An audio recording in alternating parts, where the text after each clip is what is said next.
पूर्व मंत्री पीसी शर्मा ने प्रेस कॉन्फ्रेंस कर भाजपा सरकार पर हिंदुत्व, भ्रष्टाचार और लोकतांत्रिक प्रक्रियाओं को लेकर गंभीर आरोप लगाए। उन्होंने कहा कि शंकराचार्य के सम्मान को लेकर जो सवाल पूछे गए वे हिंदू समाज का अपमान है और अंग्रेजों ने भी ऐसा नहीं किया जैसा मौजूदा सरकार कर रही है। पीसी शर्मा ने आरोप लगाया कि शिष्यों के साथ मारपीट हुई और वाराणसी के मणिकर्णिका घाट सहित कई धार्मिक स्थलों को तहस-नहस किया गया। उन्होंने भोपाल में गौ अपमान और गौ हत्या के आरोप भी लगाए। पीसी शर्मा ने कहा कि कांग्रेस 24 जनवरी को रोशनपुरा में हिंदुत्व के मुद्दे पर एक दिन का उपवास रखेगी, जिसमें शंकराचार्य जी का पूजन किया जाएगा और इसमें कांग्रेस नेताओं के साथ साधु संत, सामाजिक कार्यकर्ता, बुद्धिजीवी शामिल होंगे। उसमें मैंने आपको आमंत्रित किया है। जिस तरह से प्रयागराज में शंकराचार्य जी, अनुराधानंद जी का जिस तरह से अपमान हुआ, उसको उनको वहाँ स्नान नहीं करने दिया गया।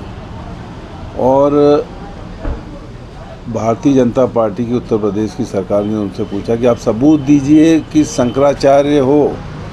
मैं समझता हूँ कि हिंदुस्तान में पहली बार हुआ। अंग्रेज़ों ने भी कभी नहीं पूछा कि आप सबूत दो कि आप शंकराचार्य हो। तो मैं समझता हूँ कि इतना बड़ा अपमान ये पूरे सनातन धर्म का और पूरा हिंदुत्व का अपमान है, जो भारतीय जनता पार्टी की सरकार के नुमाइंदों ने वहाँ से पूछा। फिर उनके जो शिष्य थे उनके साथ मारपीट की गई, जिसके पूरे वीडियो आप लोगों ने दिखाए, सारी दुनिया में वो आया। इससे पूरे सनातन धर्मियों का, हिंदू लोगों का अपमान हुआ है। और वो यही नहीं, उसके बाद वहाँ पर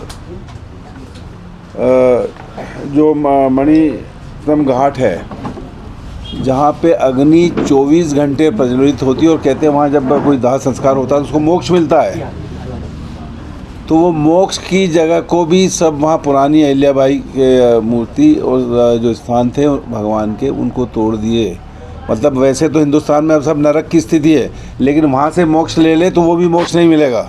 ये स्थिति इस भारतीय जनता पार्टी की सरकार ने की। और हमने यहाँ देखा कि किस तरह से हिंदुत्व पे प्रहार हुआ है।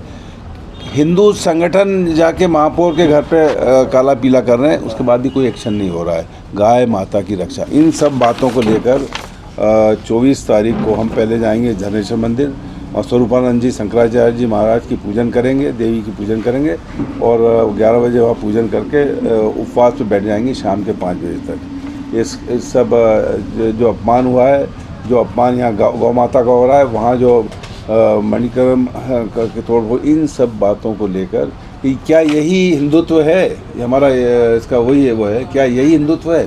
किस तरह से शंकराचार्य जी और इन सब का अपमान हो रहा है, इस बात का उजागर करते हुए वहाँ पे उपवास पे बैठेंगे। देखिए क्या है, ये ठेकेदारों पे तो एक्शन लेते हैं, लेकिन जो इंजीनियर्स जिम्मेदार हैं उन पे कोई एक्शन नहीं हो रहा है। जब तक सामूहिक जिम्मेदारी किसी की तय नहीं करेंगे, यही होगा।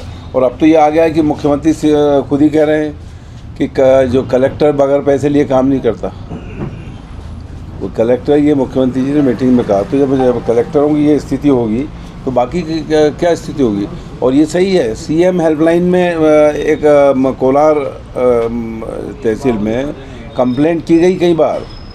तहसीलदार 3 बदल गए तो अतिक्रमण, सड़क का अतिक्रमण नहीं हटा पाए क्योंकि पैसे ले लिए सामने वाली पार्टी से। तो ये तहसीलदारों ने, तो ये स्थिति हो रही कि ये सीएम हेल्पलाइन हेल्पलेस हो गई है। सीएम हेल्पलाइन हेल्पलेस हो गई, उस पर किसी की भी कोई मदद ये लोग वहाँ पे नहीं कर पा रहे हैं, उस पर एक्शन नहीं होता है।